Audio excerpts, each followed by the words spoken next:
Hello everyone, দীপমালাস ব্লগে তোমাদের সকলকে অনেক অনেক ওয়েলকাম আর স্বাগত। তো আজকের ভিডিওটা এখান থেকেই শুরু করছি। তো সকাল সকাল দেখো আমি ভাত বসিয়ে দিয়েছি, আর এখানে ভাত হচ্ছে, তো ভাতটা ফুটছে।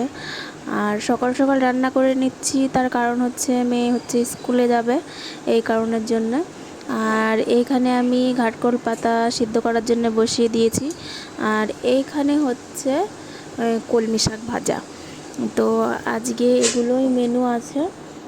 আর এই যে শাপলা নাল, আমরা কিন্তু নাল বলে থাকি এটাকে, অনেকে শাপলা বলে বা অনেক কিছু বলতে পারে। তো এই বছরে প্রথম আমরা আজকে নাল রান্না করব।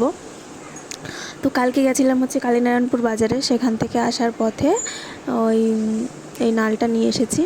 মানে বাজারে গিয়ে গাড়ি থেকে নামতেই আমি ফার্স্টেই দেখি যে এইগুলো নিয়ে বসে আছে, তো ওখান থেকেই নিয়ে নিলাম। আর এখানে দেখো আমি এগুলোকে ছাড়িয়ে নিয়েছি, নিয়ে এবার এগুলো ধুয়ে নেব।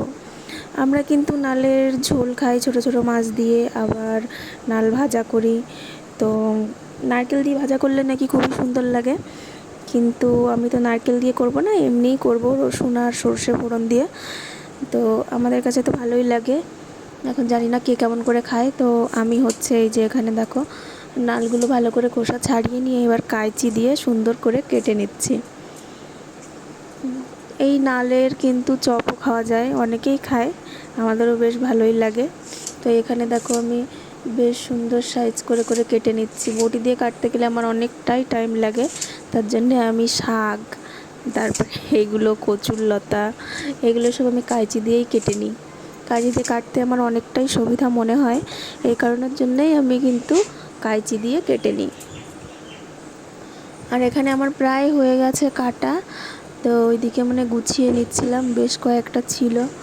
আর এগুলো কিন্তু জলের ভিতরে দিয়ে বেশিক্ষণ রাখলে পরে নালের ভিতরে জল ঢুকে যায়, আর রান্না করার সময় কিন্তু অনেক জল গলে। যদিও আমি ভালো করে রান্না করতে পারিনি, কারণ হচ্ছে ওইদিকে মেয়ে উঠে গেছিলো, আর সে নিতে গিয়ে মানে অনেকটাই কেমন যেন একটা গায়ে লেগে গেছিলো, ঘন্ট ঘন্ট টাইপ হয়ে গেছিলো। তো এখানে আমি কেটে দিচ্ছি দেখো। আর বর্ষার দিনে কিন্তু এগুলো খেতে খুবই ভালো লাগে। এখন আমি এর সঙ্গে একটুখানি লবণ মাখিয়ে, বেশি লবণ দেওয়া যাবে না কারণ বেশি লবণ দিলে পুড়ে যাবে, তো অল্প লবণ দিয়ে আমি মেখে নেব। আর যখন ভাজবো তখন কিন্তু আমি আর লবণ দেবো না, তখন কিন্তু আমি শুধুমাত্র হলুদ দিয়েই ভেজে নেব, কারণ তখন যদি আবার লবণ দিই তাহলে লবণ বেশি হয়ে যাবে। তো এগুলোকে আমি আলতো হাতে মেখে নিচ্ছি।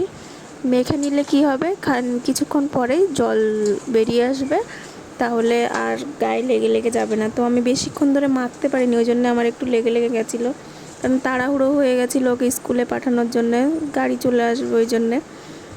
তো এখানে আমার মাখানো হয়ে গেছে, তো কিছুক্ষণ মানে ওই 5 মিনিট মতো রেখে দিয়েছিলাম জল ঝরানোর জন্যে।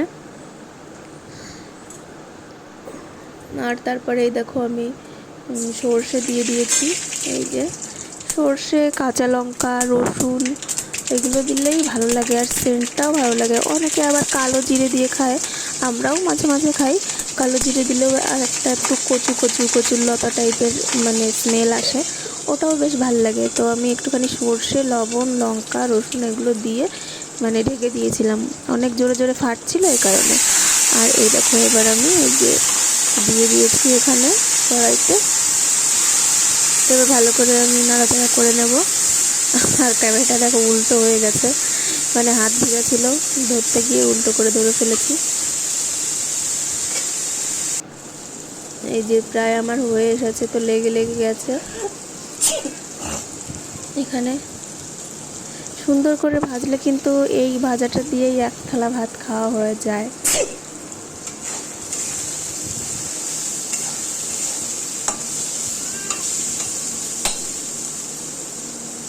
আর আজকে হচ্ছে অনেক দিন পরে আমি ভিডিওতে ভয়েস ওভার দিলাম।